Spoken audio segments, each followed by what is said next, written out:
2 साल 8 महीने ये उम्र थी आर्य तारा शाक्या की जब वो 30 सितंबर 2025 को नेपाल की कुमारी बनी।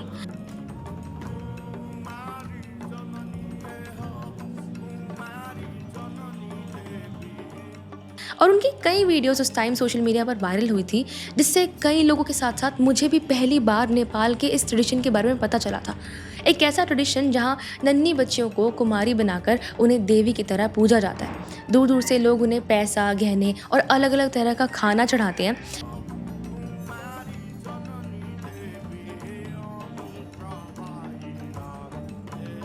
लेकिन क्या आपने कभी सोचा है कि ये कुमारी का ट्रेडिशन आखिर आया कहाँ से? कैसे पता चलता है कि कौन सी नन्ही बच्ची नेपाल की कुमारी बनेगी, और जैसे खुशियों भरी कुमारी की ज़िंदगी हमें दिखती है, क्या सच में वो ज़िंदगी वैसी ही होती है?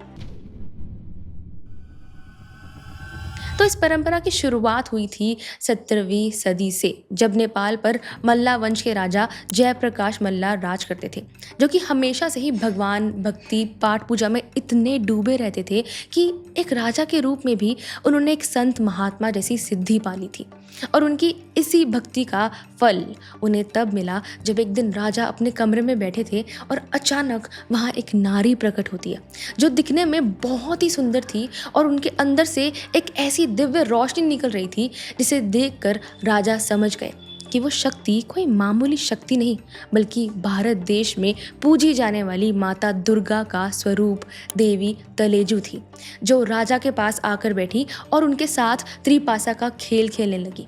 देवी तलेजू राजा को हर दिन दर्शन देने आती थी और उनके साथ त्रिपासा का खेल खेलती, लेकिन उनकी सिर्फ एक शर्त थी कि उनकी मौजूदगी के बारे में किसी को भी खबर ना हो, और जब भी वो अपने कमरे में अकेले होंगे और सब सो चुके होंगे, वो तभी राजा के सामने आएंगी। राजा ने उनकी बात का मान रखा और हर रात वो बिना किसी से कुछ कहे अपने सभी काम खत्म करके अपने कमरे में देवी के दर्शन के लिए पहुंच जाते थे। लेकिन धीरे धीरे उनके इस व्यवहार को देखकर उनकी पत्नी रानी दया लक्ष्मी को उन पर शक होने लगा कि राजा इतने लंबे समय तक आखिर अपने कमरे में करते क्या हैं, और रानी के कमरे में इतनी देर से क्यों आते हैं। और इस पहेली को सुलझाने के लिए एक दिन जब राजा अपने कमरे में पहुंच गए, तो रानी भी उनका पीछा करते करते उनके कमरे के पास पहुंची। कमरे में से एक अनोखी चमकदार रोशनी निकल रही थी, जिससे रानी का शक और बढ़ गया। और जैसे ही रानी ने कमरे में झांक कर देखा, तो रानी के होश उड़ गए। खुद देवी तलेजू राजा के साथ बैठी थी और उनके अंदर से निकल रहा प्रकाश पूरे कमरे में इस कदर फैला हुआ था कि देवी को देखना भी मुश्किल था। मगर रानी को वहां देखते ही देवी को बहुत ज़्यादा गुस्सा आ गया। उन्होंने राजा से कहा कि क्योंकि राजा ने अपना वादा तोड़ दिया, इसीलिए वो अब कभी भी राजा को दर्शन देने नहीं आएंगी। और इससे पहले कि राजा उन्हें समझाते और उनसे माफ़ी मांगते, देवी वहाँ से जा चुकी थी। और वो दिन नेपाल के लिए एक काला दिन बन गया। देवी के नाराज़ होने की वजह से नेपाल में सब कुछ बिखरने लगा, हर काम अधूरा रहने लगा, यहाँ तक कि पूजा पाठ में भी मुश्किलें आने लगी। अपना राजपाट सब डूबता देखकर राजा ने देवी तलेजू से माफ़ी मांगने के लिए उनकी पूजा शुरू की। दिन बीते, रातें बीती, कई दिन तो राजा बिना खाए पिए और सोए बस देवी की पूजा में ही अपना सारा समय निकाल देते। राजा की कड़ी मेहनत के बाद आखिरकार देवी उनके सपने में आती हैं और उनसे कहती है कि मैं तुम्हें अब देवी के रूप में तो नहीं मिल सकती, लेकिन मैं एक नेवारी बुद्धिस्ट समुदाय के शाक्य वंश में एक नन्ही बच्ची के रूप में जन्म लेकर तुमसे ज़रूर मिलूंगी। और क्योंकि तुमने मुझे देखा हुआ है, इसीलिए उस बच्ची को देखते ही तुम समझ जाओगे कि वो मेरा ही रूप है। ये सुनकर राजा खुश हो जाते हैं और तुरंत उस छोटी बच्ची को ढूंढने लगते हैं।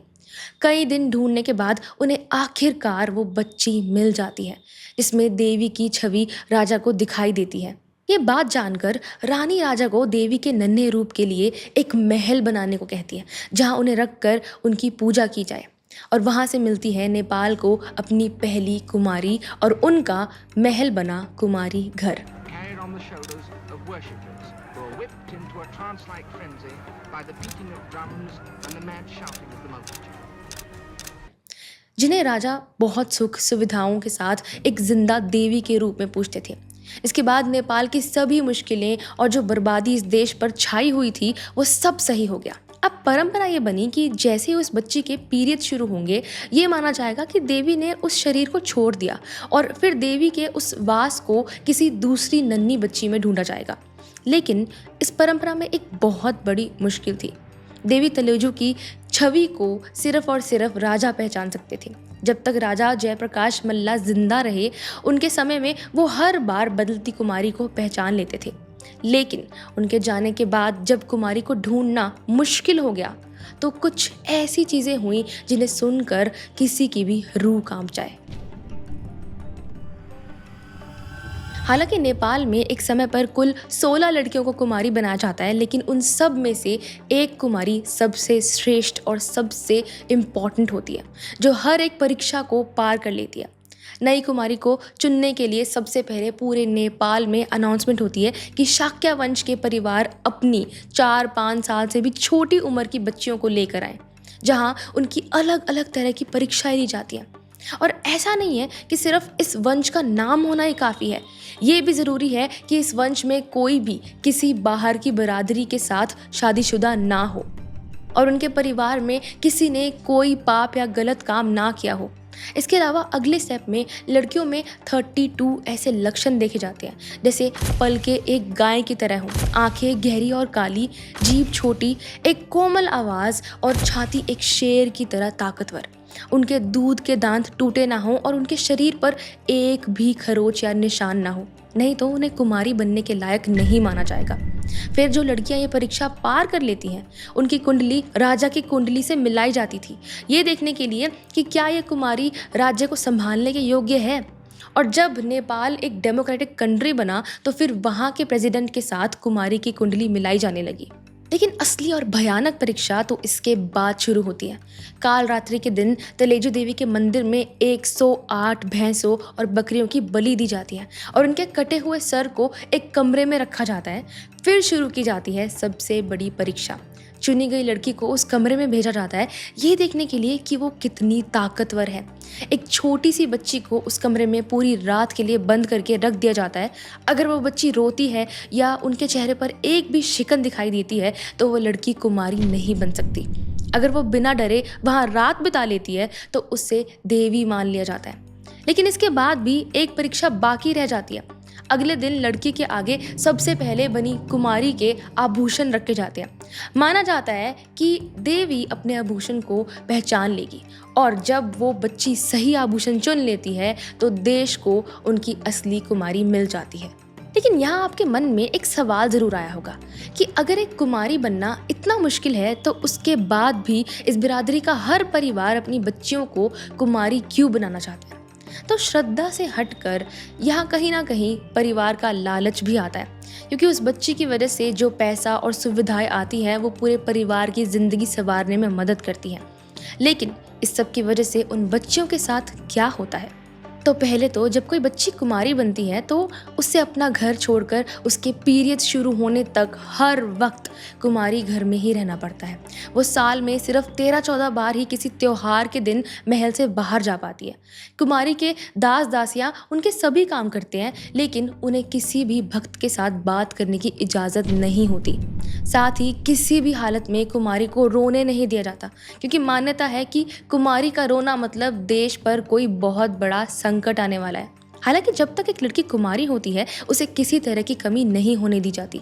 लेकिन असली मुश्किलें शुरू होती हैं देवी के उस पद को छोड़ने के बाद।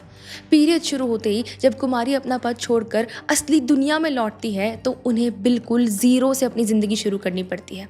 और ऐसा ही हुआ प्रीति शाक्य के साथ, जो 2001 से 2008 तक काठमांडू की कुमारी रह चुकी है। लेकिन कुमारी घर छोड़ने के बाद जो लड़की कभी ज़मीन पर कदम नहीं रखती थी, हमेशा किसी की गोद या डोली में आया जाया करती थी, उसे सड़कों पर, गाड़ियों के बीच, यहाँ तक कि आम जूतों में चलने में भी दिक्कत आती थी। और इससे भी बड़ी मुश्किल थी एक शांति की दुनिया से निकलकर असल दुनिया में कदम रखना, जहाँ हर बात पर लड़कियों को टोका जाता है। एक लड़के ने जब प्रीति को मोटी बोला, तो उसे सुनकर झटका लगा कि किसी ने कभी उससे ऐसे बात नहीं की थी। जहाँ पहले सबका प्यार मिलता था, अब अचानक वो लड़की टीचर से पढ़ाई में पीछे होने की वजह से डांट खा रही थी, जो कि कुमारी होने की एक बहुत बड़ी मुश्किल थी। पुराने टाइम में कुमारियों को पढ़ने लिखने की इजाज़त नहीं होती थी, क्योंकि माना जाता था कि एक देवी को किसी आम इंसान से ज्ञान लेने की ज़रूरत नहीं है। लेकिन पुरानी कुमारी रश्मिला शाक्या, जो 1984 से 1991 तक कुमारी रहीं, उन्होंने इस सोच को बदल कर रख दिया। उन्होंने महल से बाहर आने के बाद अपनी पढ़ाई के लिए बहुत मुश्किलें सही और आगे चलकर उन्होंने कंप्यूटर एप्लीकेशन में बैचलर्स डिग्री हासिल की और अपनी autobiography from goddess to mortal भी लिखी। उन्हीं के और ह्यूमन राइट्स एक्टिविस्ट के एफर्ट्स की वजह से नेपाल सुप्रीम कोर्ट ने ऑर्डर दिया कि महल के अंदर ही कुमारी के लिए प्राइवेट ट्यूटर्स का इंतज़ाम किया जाए, ताकि महल से निकलने के बाद उनका फ्यूचर खराब ना हो। लेकिन उनकी मुश्किलें पढ़ाई तक सीमित नहीं होती, क्योंकि माना जाता है कि जो लड़की एक टाइम पर कुमारी थी, अगर वो शादी करेगी तो उसके पति की मौत बहुत जल्दी हो जाएगी, जिस वजह से इन लड़कियों को अपना परिवार आगे बढ़ाने में भी मुश्किलें सहनी पड़ती हैं। हालांकि इन बच्चियों को गवर्नमेंट हर महीने एक फाइनेंशियल सपोर्ट के लिए पेंशन्स भेजती है, लेकिन क्या किसी की श्रद्धा के पीछे किसी और का बचपन छीन लेना सही है? कमेंट्स में बताओ, और अगर ये कहानी अच्छी लगी हो तो इसे लाइक और शेयर ज़रूर करना और चैनल को सब्सक्राइब करना बिल्कुल मत भूलना। मिलते हैं हमारी अगली वीडियो में।